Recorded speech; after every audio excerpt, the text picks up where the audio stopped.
हमारे प्रभु के पावन चरित्रों को बहुत संभाल के बोला जाए, बहुत संभाल के अनुकरण किया जाए, नहीं तो देख लेना परिणाम में पतन हो जाएगा, नाश शब्द तुम्हारे जीवन में जुड़ जाएगा। ये उपहास का विषय नहीं है भगवान श्री राम कृष्ण का पावन चरित्र, ये मनोरंजन का विषय नहीं है कि तुम जैसा चाहो वैसा बोल लो, नहीं, ऐसा नहीं है, ये नहीं है। ये धन कमाने का विषय नहीं है, ये परम धन कमाने का विषय है, परमानंद प्राप्ति का विषय है। हम इन्हीं लीला चरित्रों को गा करके सुन करके तुम्हारे सामने दहाड़ते हैं। हमारे प्रभु के पावन चरित्रों को यदि आप मनोरंजन बनाओगे, यदि उनका उपहास करवाओगे, जो मर्यादा रहित चेष्टा करोगे, तो कोई भी हो दंड भोगना पड़ेगा, ये अपराध है। आज हम सत्संग को, भगवत लीला अनुकरण को मनोरंजन बना रहे हैं। बस रीझना चाहिए, सामने वाला रीझना चाहिए, बस वो हम कुछ बोले वो रीझे। तस्मात् शास्त्रम प्रमाणम ते कार्यो व्यवस्थितो, जो शास्त्र सम्मत अनुकरण वही केवल उतना जितना समाज में पच जाए, भाव पुष्ट हो जाए, शास्त्र सम्मत भगवत लीला अनुकरण दर्शन किया जाए, शास्त्र सम्मत आचरणों के द्वारा भगवान की प्राप्ति होती है। मनमानी लीलानुकरण या मनमानी बोलना या मनमानी आचरण करना, ये केवल नरक प्राप्ति का हेतु हो सकता है, भगवत प्राप्ति का हेतु नहीं हो सकता। जैसा मन आए वैसा संत का नाटक बना दो, जैसा मन आए वैसा भगवंत का नाटक बना दो, केवल मनोरंजन करना चाहिए बस। आप चाहे बोले चाहे लीलानुकरण करे, तस्मात् शास्त्र, एक भी शब्द शास्त्र प्रतिकूल बोला तो ये मत समझना कि शास्त्र खिलवाड़ है या भगवान के चरित्र ऐसे ही गा दिए गए हैं। ये आस्था मनोरंजन का विषय नहीं है, मनोरंजन कभी आस्था नहीं हो सकती, और आस्था के साथ खिलवाड़ नहीं करना चाहिए। मनोरंजन का विषय नहीं बनाना चाहिए आस्था को। ये हमारे प्रभु की लीलाएं, प्रभु की भक्ति, ये हमारी आस्था है, हमारा अस्तित्व है, हमारा जीवन है, इसके साथ खिलवाड़ नहीं करना चाहिए। ये श्रद्धा और विश्वास और भावना का है, जो इसको मनोरंजन बनाता है, मानो हमारी आस्था के साथ, हमारी भावना के साथ खिलवाड़ करता है। सावधान, मन भंजन करके और भगवत प्रेम अनुराग में डुबोने वाला ये भगवान का पावन चरित्र, भगवान की लीलाएं, भक्तों के चरित्र हैं। इनको हम मनोरंजन न समझें, चलो थोड़ी देर देख लेते, थोड़ी देर सुन लेते हैं, नहीं, ये परम सच्चिदानंद है। इसीलिए हम लोग अपनी आस्था के साथ खिलवाड़ करते हैं। जो मन आता है वो नाटक बनाते हैं, जो मन आता है वो नाटक देख लेते हैं, जो मन आता है। ऐसे नहीं है, ये हमारी आस्था का विषय है, ये हमारे अस्तित्व का विषय है, ये हमारे जीवन का विषय है, इसके साथ खिलवाड़ नहीं होना चाहिए। देखो, हमारे प्रभु जैसा ना तो कोई था, ना है, ना होगा। ये अनादि अनंत महामहिम भक्तजन कुछ उनकी लीलाओं का अनुकरण करके तन्मय होते हैं। उसकी भी लीला की एक मर्यादा है। जिस समय हमारे ठाकुर मुकुट धारण करते हैं, महारानी जी की चंद्रिका, तो स्वयं रासाचार्य जी को देखा साष्टांग दंडवत और आरती करके, जय जय, मुकुट विराजमान है, चंद्रिका विराजमान। लीला महासुख प्रदान करने वाली, हजारों को भक्त बना दिया भगवत लीला अनुकरण ने इस जीवन को भी। अगर वो लीला अनुकरण न देखते तो कैसे, क्या रास है, क्या ये मनोरंजन नहीं है, ये हमारी आस्था है, हमारा जीवन है, बहुत मर्यादित। हमने देखा है एक एक शब्द, एक एक कदम, क्योंकि ये केवल मनोरंजन नहीं, ये हमारी कृष्ण लीला, हमारे भगवान श्री हरि की रामलीला, या हमारे भगवान के पावन चरित्रों को मनोरंजन बनाया जाए, अपराध है, दंड भोगना पड़ेगा। लिख लो, हमारे प्रभु के पावन चरित्रों को यदि आप मनोरंजन बनाओगे, यदि उनका उपहास करवाओगे, जो मर्यादा रहित चेष्टा करोगे, तो कोई भी हो दंड भोगना पड़ेगा, यह अपराध है। बुद्धि भ्रष्ट हो जाएगी, लोक में निंदा होगी, और आपको लाभ कदापि न यहां न वहां। यह हमारा जीवन है, इसी के सहारे से हम भगवदानंद की अनुभूति करते हैं। देखो, गोपीजनों ने लीला अनुकरण किया भगवान की, हमारे परम पूजनी ब्रजवासी जन भगवान की लीला का अनुकरण किए। लीला अनुकरण भगवत प्राप्ति का एक सुदृढ़ भाव प्रकट करता है।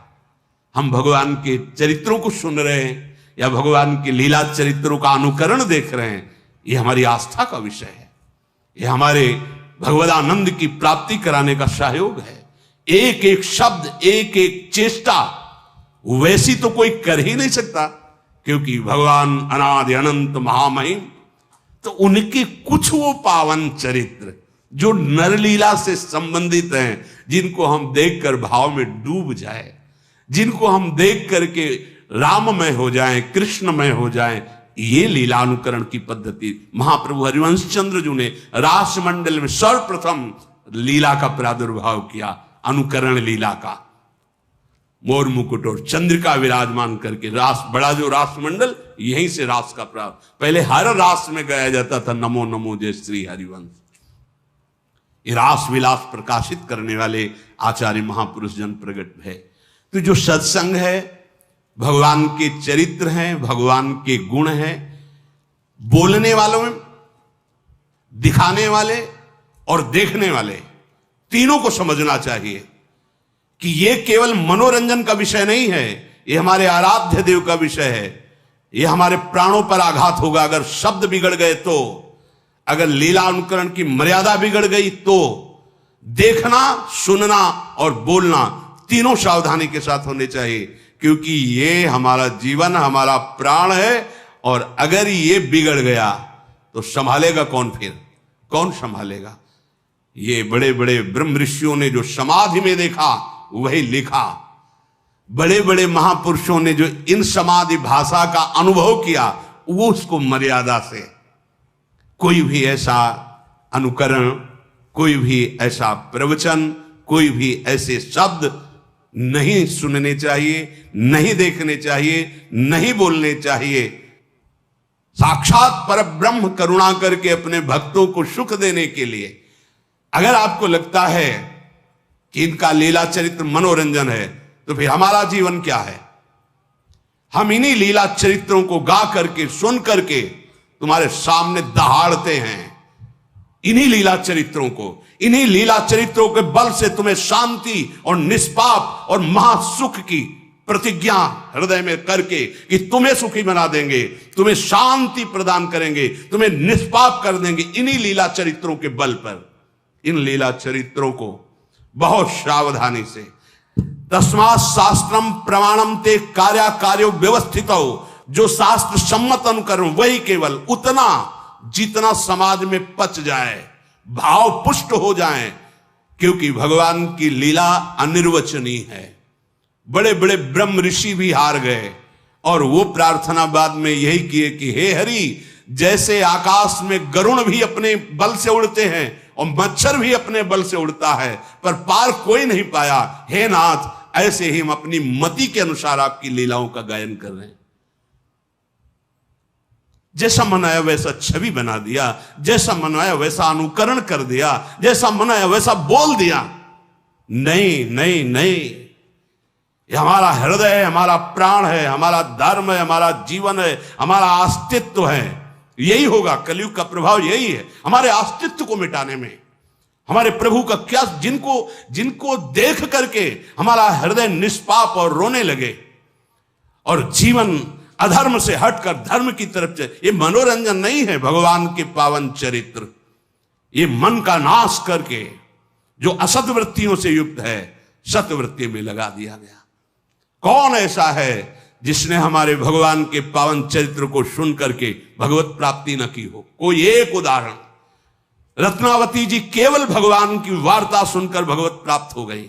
ब्राह्मण पत्नियां मथुरा केवल भगवत वार्ता सुनकर भगवान को, ऐसे करोड़ों अनंत भक्त हो गए जो लीला अनुकरण दर्शन और लीला चरित्र श्रवण से भगवत प्राप्त महात्मा बन गए। जगत को तारने की सामर्थ्य आ गई।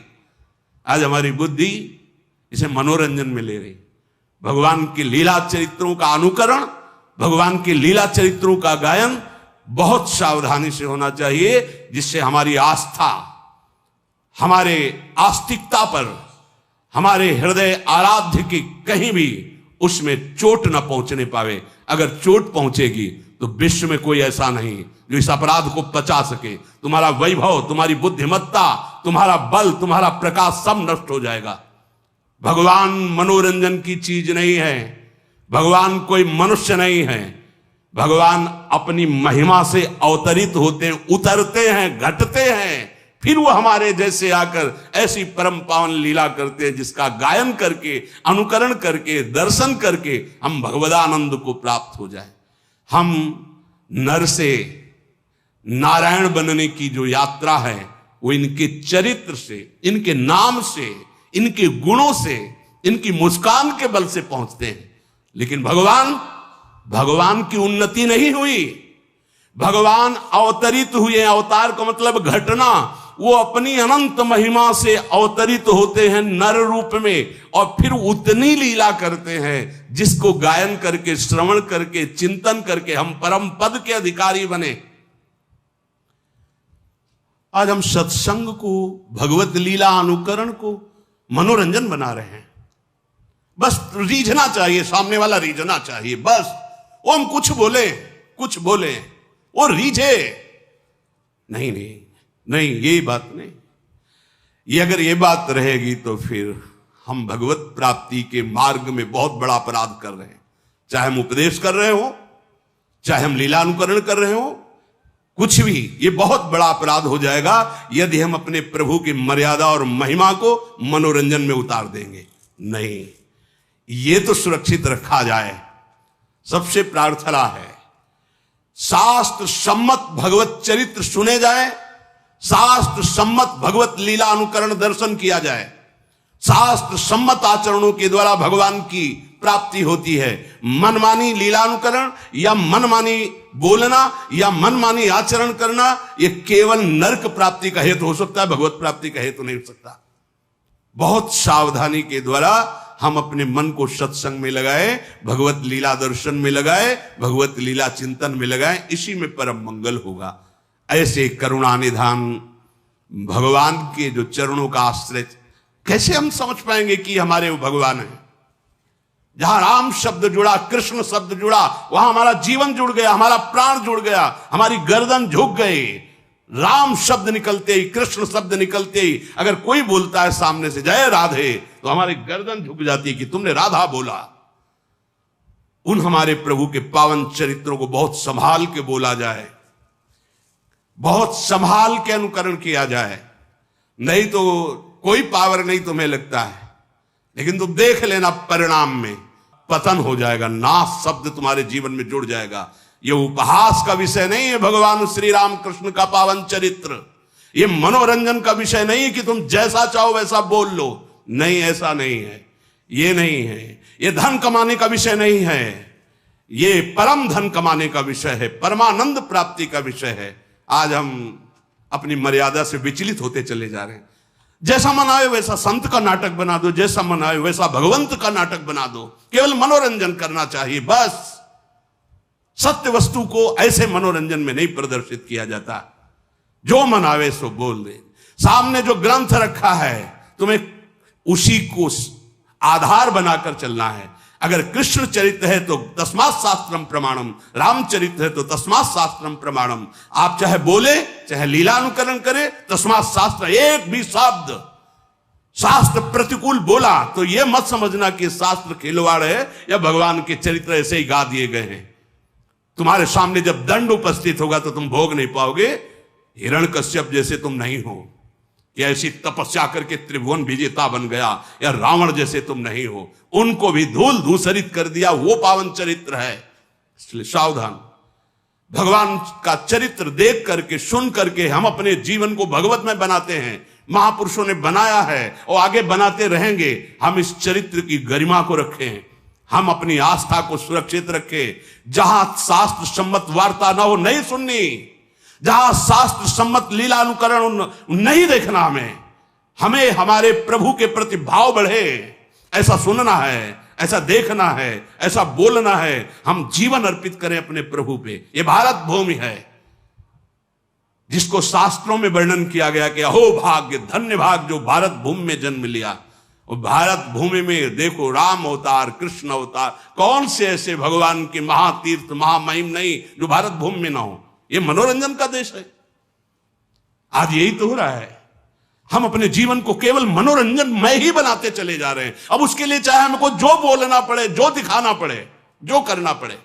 नहीं नहीं भाई, सावधान, ऐसा नहीं है। अगर हमारे प्रभु के साथ तुम्हारा खिलवाड़ शुरू हुआ तो तुम्हारे साथ वो खिलवाड़ शुरू होगा कि तुम संभाल ही नहीं पाओगे, क्योंकि त्रिगुणात्मिका माया उनके आदेश से चलती है। तुम्हारा धन, तुम्हारा वैभव, तुम्हारी बुद्धिमत्ता, तुम्हारा पद मिट्टी में मिल जाएगा। ये भगवान के पावन चरित्र है, भगवान के पावन गुण है। संभाल कर बोलो, संभाल कर सुनो, जिससे तुम्हारा भाव बढ़े, तुम भगवदानंद को प्राप्त हो। श्री राधा वल्लभ लाल की।